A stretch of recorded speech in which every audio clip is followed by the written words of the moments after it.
राम के नारे के बाद लोग क्या कहेंगे ये मत सुनना, तुम क्या कह रहे हो ये लोगों को सुना करके रहना।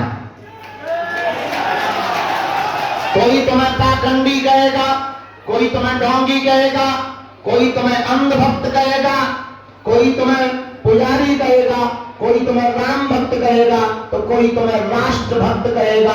लोग अपनी अपनी दृष्टि से तुम पर बोलते जाएंगे, धीर तुम बड़े चलो, वीर तुम बड़े चलो, तुम बढ़ते चले जाना। और एक दिन ऐसा आएगा जो पाखंडी या तुम पर खिल्ली उड़ा रहे होंगे वही तुम्हारी कामयाबी पर तालियां बजाते नजर आएंगे। और बजाना उनकी मजबूरी होगी। बगल वाला अगर बजा रहा होगा, पड़ोसी बजा रहा होगा, और बीच में एक व्यक्ति ना बजाए तो उसे भी टेंशन हो जाती है, कहीं लोग हमें पत्थर मार के मार ना डालें, तो वो मजबूरी बस एक दिन तुम्हारे सामने ही ताली बजाएगा। तो इस चक्कर में तुम बिल्कुल मत पड़ना कि लोग क्या कहेंगे। कि कई बार हमने एक कथा सुनाई थी, वो एक पूरी बात सुना करके हम दरबार की अर्जी लगाएंगे, क्योंकि आज बहुत विलंब हो गया है। कई बार हमने कथा सुनाई, फिर से सुनो, शायद तुम्हें समझ में आएगी आज की बात। किसी जगह में बाप और बेटा दोनों रहते थे। पुराना जमाना था, गधे की सवारी चलती थी। गधे की सवारी लेकर चले, छोटा सा गधा लेकर चले। बाप और बेटे दोनों निकले गधा को बेचने के लिए। किसी चौराहे पर पहुंचे तो गांव के दो चार लोग खड़े हुए थे। गांव के लोगों ने कहा, बताओ ये कितने मूर्ख हैं, साथ में गधा है और गधा में भी ये पैदल चले जा रहे हैं। कितने मूर्ख हैं, गधा साथ में लिए और पैदल चले जा रहे हैं। बाप ने अपने बेटे से कहा, बेटा लोग अपन को मूर्ख समझ रहे हैं, काम करो सवारी ले लेते हैं, गधे पर बैठ जाते हैं। दोनों गधे पर बैठ गए, आगे चले तो फिर लोग मिले, लोग बोले राम राम राम राम।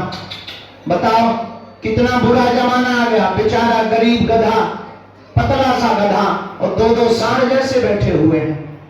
इनको शर्म भी नहीं आती अपने मन से कि बेचारा छोटा सा गधा है और भारी भरकम शरीर लेकर ये सांड जैसे बैठे हुए हैं। पिता ने कहा, बेटा अपनी बेइज्जती हो रही है। दोनों बैठे हैं तो लोग हंस रहे हैं। पुत्र ने कहा, क्या करूं बापू? तो पिता ने कहा, एक काम कर, तू बैठा रहे, मैं पैदल चलता। पिता पैदल चला, पुत्र बैठा रहा। आगे चौराहे से निकले तो फिर कुछ गांव के युवान बच्चे मिले और खेलते खेलते वो बच्चे बोले राम राम राम राम राम। बताओ कितना बेशरम और कितना घोर कलयुग आ गया है। बूढ़े बाप को पैदल चला रहा और जवान बेटा खुद सांड जैसा गधे पर बैठा हुआ है। बेटे ने कहा, देख बापू मेरी बेइज्जती हो गई, अब क्या किया जाए? तो पुत्र बोला, एक काम करो पिता, तुम गधे पर बैठो, मैं पैदल चलता। और फिर आगे बढ़े तो फिर लोगों ने कहा कि बताओ कितना निर्दयी जमाना है।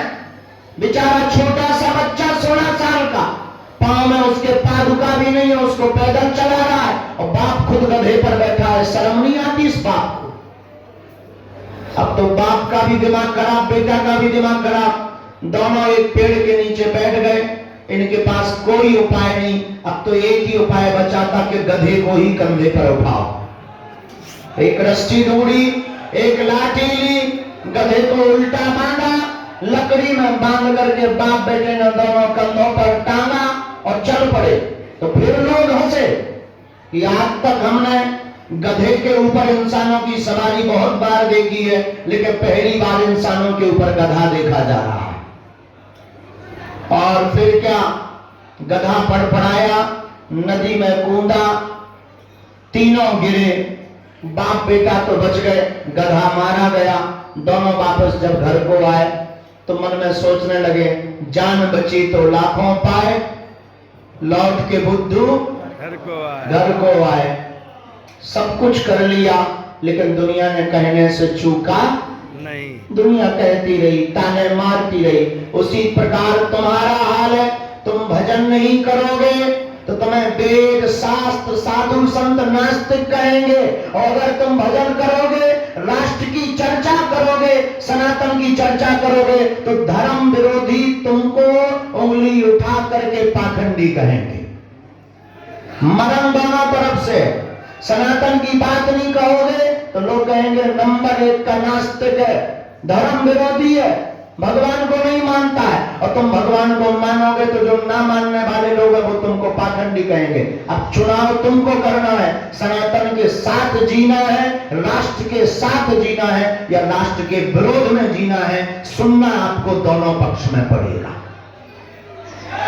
चुनाव आपको करना है कि सनातन के साथ रहना है या सनातन के विरोध में।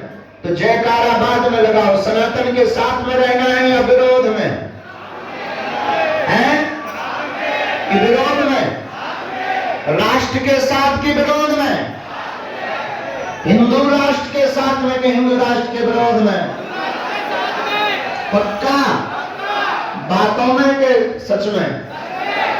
पर्चा के चक्कर में तुम ही हाथ उठा रहे हो, चमत्कार के चक्कर में। अच्छा, पर्चा ना बने तो नहीं बनवाना है तो काहे को खड़े? नहीं बनवाना तो खड़े क्यों है? तुम्हें बनवाना है?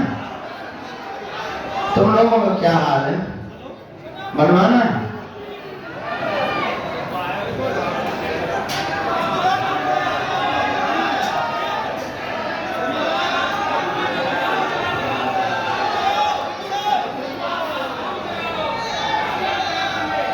अच्छा, अर्जी तुम लगा लोगे?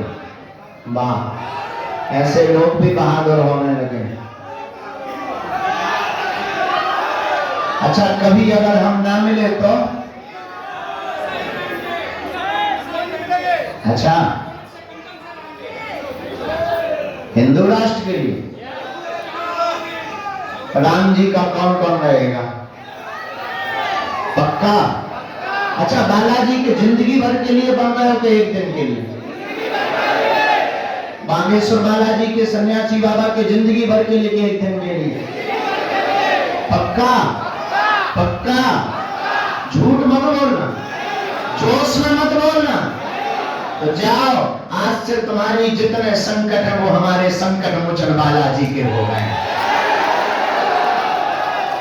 खूब कृपा हो गए, जुग जुग जियो। अभी यज्ञ की तैयारी है, 13 फरवरी से 19 फरवरी तक यज्ञ है। कौन कौन आ रहा है? 5 दिवसीय हनुमंत कथा है जिसमें पूज्यपाद मरूप पीठ वाले महाराज जी कथा करने आ रहे, और 13 फरवरी से 19 फरवरी तक भव्य आयोजन है जिसमें 13 फरवरी से 19 तारीख तक वृंदावन की रासलीला है, और 18 फरवरी को 121 गरीब बेटियों का विवाह है। ऐसी बेटियां जिनके माँ बाप नहीं है, किसी के परिवारजन नहीं है, किसी का कोई नहीं है, हमारी प्रार्थना है कि तुम सब भी एक एक दिन के लिए पधारना, हमारा निमंत्रण स्वीकार करो। स्वीकार है? 18 तारीख को रात्रि काल में भजन संध्या है चित्र विचित्र जी महाराज की, मनोज तिवारी जी की, और 16 फरवरी को कवि सम्मेलन है, प्रतिदिन भंडारा है, और यह संपूर्ण यज्ञ और आयोजन केवल और केवल भारत हिंदू राष्ट्र हो ऐसी हनुमान जी से कामना करने के लिए किया जा रहा है। होना ना होना ये बालाजी की लीला है, लेकिन भारत हिंदू, अगर तुम सब साथ हो तो भारत हिंदू राष्ट्र हो। होने में भी क्या कमी है? भारत हिंदू राष्ट्र है, बस घोषणा की आवश्यकता है। तो आप सब भजन करो। बागेश्वर धाम पर किसी व्यक्ति विशेष की महिमा नहीं है। किसकी महिमा है? बागेश्वर बालाजी की। पर्चा बने या न बने, नारियल बांध दिया, 21 परिक्रमा लगा लिए, सामूहिक अर्जी लगवा ली, और महीने में एक बार भी पेशी करना प्रारंभ कर दिया, तो कवन सुकाज कठिन जगमाही, जो नहीं हो तात तुम पाई। संकट कटे मटे सब, संकट ते हनुमान छुड़ावे, नासे रोग हरे सब जपत निरंतर दीन दयाल बिरद संभाली। ऐसा कोई काम नहीं है जो हनुमान जी ना कर पावे। और देवता चित्त ना हनुमत से ही। केवल कलयुग के राजा हनुमान जी है जो सब सुख दे सकते हैं। और आप राम नाम का जप कीजिए, पेशी प्रारंभ कर दीजिए। पर्चा बने या ना बने, जिन बालाजी की कृपा से हम आपकी अर्जी लगाते हैं, उन्हीं बालाजी की कृपा से आपके संकट हट जाएंगे। देखो, पर्चा उनके लिए है जिन्हें चमत्कार देखना है, जिन्हें भगवान पे भरोसा नहीं, शक्तियों पे भरोसा नहीं, जो कहते भगवान